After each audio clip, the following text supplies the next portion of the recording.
Hello friends, आपका एक बार फिर से आपके अपने यूट्यूब चैनल पे बहुत बहुत स्वागत है। आज की वीडियो में हम करेंगे 20 से 25 मोस्ट इम्पॉर्टेंट क्वेश्चन आपके हर रोज़ की तरह इम्पोर्टेंट जो आपके लिए रहने वाले हैं, जो एग्ज़ाम में पहले पूछे गए हैं वही क्वेश्चन हम जो है साइकोलॉजी में करते आ रहे हैं। और 50 से ज़्यादा वीडियो आपकी ऑलरेडी प्लेलिस्ट में आपको मिल जाएगी। जाकर आप अलग से दो फोल्डर बनाएं तो आप दोनों उन फोल्डर में जाकर वीडियोस देख सकते हैं।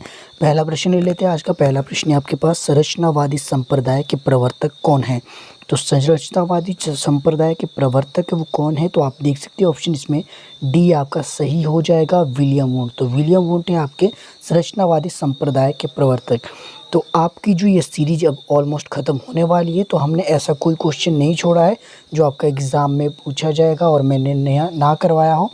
तो बाकी क्वेश्चन तो 8-10 क्वेश्चन तो आपके ऐसे होते हैं, वो पहले भी कभी रिपीट नहीं हुए थे और इस बार भी वो रिपीट नहीं होने वाले। बाकी मैक्सिमम क्वेश्चन आपको जो है डायरेक्ट उसके आंसर आपको इन सीरीज़ में मिल जाएंगे। अगला प्रश्न है आपके पास, मनोविश्लेषणवादी संप्रदाय के प्रवर्तक। ये सभी को पता होगी मनोविश्लेषण का सिद्धांत किसने दिया था? तो ये सिगमंड फ्रायड द्वारा दिया गया। आईडी ईगो सुपर ईगो से संबंधित कौन है? तो ये आपके सिगमंड फ्रायड है। इन्होंने व्यक्तित्व पर्सनैलिटी की इन्होंने बात की है, तो ये आप सभी को ऑलरेडी पता होगा। जो रेगुलर है उन सभी को तो पता ये होगा ही, क्योंकि मैंने ये मैक्सिमम टाइम आपको हर बार बताया है। नेक्स्ट देख लेते हैं। नेक्स्ट है आपके पास, थोंडाइक का गौण नियम किसका कौन सा नहीं है? देखिए, थोंडाइक ने गौण का जो नियम दिया इनमें से वो कौन सा नहीं है? तो ये कौन सा नहीं है आपका? ये प्रभाव का नियम। तो प्रभाव का नियम है, ये थोंडाइक के गौण नियम में से नहीं है। तो ऑप्शन इसमें डी आपका बिल्कुल सही हो जाएगा। शास्त्रीय अनुबंध के अधिगम का नियम कौन सा नहीं है? तो शास्त्रीय अनुबंध का सिद्धांत ये किसने दिया था? पेवलो द्वारा दिया था। इंग्लिश मीडियम वालों के लिए शास्त्रीय अनुबंध इट मीन्स आपका जो है क्लासिकल कंडीशनिंग की बात की जा रही है, तो ये किसने दी थी? तो आपकी पेवलो द्वारा दी गई थी। तो उसके द्वारा जो है इनमें से कौन सा नियम नहीं है? तो ये आत्मीकरण का नियम नहीं है। बाकी आपका समय का नियम, तीव्रता का नियम, एकरूपता नियम, ये किससे संबंधित है? ये आपके शास्त्रीय अनुबंध के अधिगम का जो है सिद्धांत है उससे संबंधित है। किस अधिगम के सिद्धांत पर आधारित भय संबंधी मानसिक रोगों का उपचार हो सकता है? तो ये आपका शास्त्रीय अनुबंध का स्थान यानी कि क्लासिकल कंडीशनिंग जो आपका सिद्धांत है उसके आधार पे क्या है, आपके जो है भय संबंधी जो मानसिक रोग है उनका उपचार हो सकता है। तो ये आपने ध्यान रखना है। अगला है आपके पास, निम्न में से अधिगम की अवस्था नहीं है। तो इसमें से कौन सी अधिगम की अवस्था नहीं है? आपके पास ऑप्शन दिए गए सभी देख सकते हैं आप। तो ऑप्शन इसमें जो डी है, कर्म पर आधारित अधिगम जो है वो आपकी अधिगम की अवस्था नहीं है। इसके अलावा विधि निर्माण संबंधी आधारित अधिगम ये भी आपका सही है। प्रतिमा आधारित अधिगम ये भी सही है। चिन्ह आधारित अधिगम ये आपके सभी सही है। बस आपका कौन सा नहीं है? तो आपका कर्म पर आधारित अधिगम नहीं है। नेक्स्ट है आपके पास, संरचनात्मक अधिगम के लिए आवश्यक क्या है? तो संरचनात्मक अधिगम के लिए इसमें से क्या आवश्यक है? शिक्षक उचित रूप से ज्ञान प्रदान करे, विद्यार्थियों के समूह बनाकर कार्य सौंपा जाए, या फिर विद्यार्थियों पूर्व ज्ञान व नवीन ज्ञान की जो है अंतर्क्रिया करें। तो ये जो आपके तीनों पॉइंट है ये आपके सही हो जाएंगे। संरचनात्मक अधिगम के लिए क्या आवश्यक है? तो ये आपका सभी जो है ये आवश्यक है। तो ऑप्शन 1, 2, 3 ये आपका बिल्कुल सही हो जाएगा। तो इसमें से ऑप्शन आपका जो है डी है आपका बिल्कुल सही हो जाएगा। किसको परीक्षण द्वारा जो है व्यवहार में संशोधन की प्रक्रिया मानना है? तो आपने देखना है किसको प्रशिक्षण द्वारा व्यवहार में संशोधन की प्रक्रिया मानना है। तो ये आपका किससे होगा? तो परीक्षण द्वारा व्यवहार में संशोधन की प्रक्रिया किससे मानी जाती है? अधिगम से, यानी कि सीखने से। सीखना क्या है आपका जो है व्यवहार में परिवर्तन करता है। तो ये आपका इसमें स यानी कि सी आपका सही हो जाएगा। नेक्स्ट है आपके पास, निम्न में से कौन सा कथन है अधिगम की प्रक्रिया को उचित ढंग से प्रस्तुत करता है? तो ये है आपका व्यवहार का परिवर्तन। तो इसमें ऑलरेडी टिक लगे हैं, तो आपको क्या करना है कि आपको इसके नोट्स बनाने हैं, डायरेक्ट आपने आंसर याद करना है। कंपैरिजन इसमें आप नहीं कर पा रहे होगे तो उसके लिए आपसे क्षमा चाहता हूँ, क्योंकि ये जो ऑलरेडी मेरे पास जो है PDF और जो कुछ स्क्रीनशॉट अभी भी रह गए थे, तो मैं आपको बार बार जो इंपॉर्टेंट क्वेश्चन है वो लेके आ रहा हूँ। तो इसको आप थोड़ा सा मैनेज कर लीजिएगा, आपके काम आने वाला है। छात्र समूह में चर्चा कर समस्या का हल निकाले, शिक्षक सुविधा प्रदाता की भूमिका में हो, यह उपागम है। तो ये किसका उपागम है? तो ये निर्मितवाद उपागम है।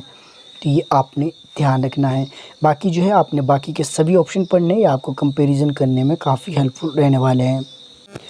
किसी के दूर से पुकारने पर शीघ्र उसके पास पहुंचते समय जो अधिगम होता है उसे क्या कहा जाता है? तो किसी के दूर से पुकारने पर शीघ्र उसके पास पहुंचते समय जो अधिगम होता है उसे कहा जाता है मौखिक साहचर्य अधिगम। इम्पोर्टेंट है, ये आपके लिए नया प्रश्न है, तो ये अभी तक मैंने इंक्लूड नहीं किया था, तो ये आपके लिए एक नया प्रश्न है, तो इसको आप याद रखेंगे। व्यक्ति द्वारा जब किसी वस्तु को देखकर या स्पर्श कर उसका ज्ञान प्राप्त किया जाता है तो वह सीखना क्या कहलाता है? जब जो व्यक्ति है स्वयं जो है उसको देखकर या फिर स्पर्श करके उससे ज्ञान प्राप्त करता है, उससे कुछ सीखता है, तो उस सीखने को क्या कहा जाता है? उससे ज़्यादा प्रत्यक्षात्मक जो है आपका सीखना, प्रत्यक्षात्मक जो है ज्ञान वो अर्जित करता है, तो ये आपने ध्यान रखना है। एक विद्यार्थी कारण परिणाम का संबंध समझ चुका है, मैं किस शैक्षणिक उद्देश्य की प्राप्ति कर तक पहुंच चुका है, तो वो कहाँ तक पहुंच चुका उसको अवबोध हो जाता है, तो ये आपका ऑप्शन इसमें ए आपका बिल्कुल सही होगा। बाकी के ऑप्शन आप खुद से पढ़ लीजिएगा। अनुकरण को कहा जाता है, तो अनुकरण को क्या कहा जाता है? अनुकरण यानी सीखना, सीखने को क्या कहा जाता है? सीखना को कहा जाता है शिक्षा का प्रारंभ। तो सीखने का प्रारंभ कहाँ से होता है? तो यह आपका अनुकरण से आपका जो शिक्षा का प्रारंभ होता है। यदि ज्ञान को एक संरचनात्मक प्रतिमान में ना प्रस्तुत किया जाए तो वो शीघ्र ही क्या हो जाएगा? तो वो विस्मृत हो जाएगा। यदि ज्ञान को एक संरचनात्मक प्रतिमान में प्रस्तुत नहीं किया जाएगा तो वो क्या है, आपको शीघ्र ही क्या हो जाएगा? वो आपको भूलने लग जाएगा। विस्मृत यानी कि आपकी जो है जो स्मृति है यानी मेमोरी से वो आपका क्या है, वो आपका गुम हो जाएगा। अनुबंध के गोचर की शुरुआत के द्वारा की गई, तो आपने ध्यान रखना है अनुबंध के गोचर की शुरुआत डेस्टेस द्वारा की गई, तो किसके द्वारा? अनुबंध यानी कि आपका जो है क्लासिकल लिंग्विस्टिक अनुबंध की बात की जा रही है, शास्त्रीय अनुबंध। गोचर की शुरुआत किसके द्वारा की गई? तो ये की गई थी आपकी पेवलो द्वारा, तो ऑप्शन इसमें डी आपका सही हो जाएगा। अगला प्रश्न है आपके पास, जेरोम ब्रूनर का अधिगम की कितनी अवस्थाएं बताया है? तो जेरोम ब्रूनर ने अधिगम की कितनी अवस्थाएं बताई है? तो उसके द्वारा बताई गई है 3 अवस्थाएं। बाकी अगला देख लेते हैं। अगला है अनुभवजन्य अधिगम सिद्धांत के प्रवर्तक, ये भी आपके लिए नया प्रश्न है। तो अनुभवजन्य अधिगम सिद्धांत के प्रवर्तक कौन है? तो ये कार्ल रोजर्स है, तो ऑप्शन इसमें सी आपका सही होगा, आपने ऑलरेडी देख लिया होगा। अल्बर्ट बंडूरा के सामाजिक अधिगम सिद्धांत की कितनी अवस्था है? तो अल्बर्ट बंडूरा के सामाजिक अधिगम सिद्धांत की कितनी अवस्थाएं हैं? तो ये है आपकी 4 अवस्थाएं, यानी कि ऑप्शन इसमें बी आपका बिल्कुल सही हो जाएगा। रॉबर्ट देने के अनुसार अधिगम कितने प्रकार का है? तो ये है आपके 8 प्रकार का। तो ये जितने भी आपके हैं जिन्होंने अधिगम संबंधी अपने टाइप बताया, तो ये आपने ध्यान रखना है थोड़ा सा।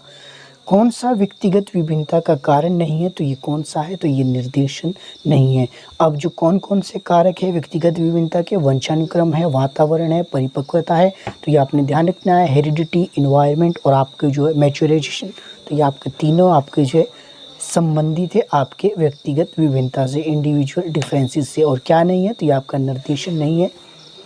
अंतर्दृष्टि या सूझ द्वारा सीखना सिद्धांत, ये आप सभी को पता होगा, कोहलर द्वारा दिया गया था। कोहलर, वर्दीमर और कोफा 3 थे ये। तो ये किस जो है, तो ये आपके गेस्टालवादी विचारधारा से संबंधित है, तो ये भी आपने ध्यान रखना है। कई बार ये लिखा होता है कि अंतर्दृष्टि का जो है सिद्धांत किसके द्वारा दिया गया, तो वहाँ पे आपको दिया होगा कोहलर, वर्दीमर, कोफा की जगह दिया होगा आपको गेस्टालवादी विचारधारा। इस तरह की जितनी विचारधारा है उनके बारे में बताया गया होगा।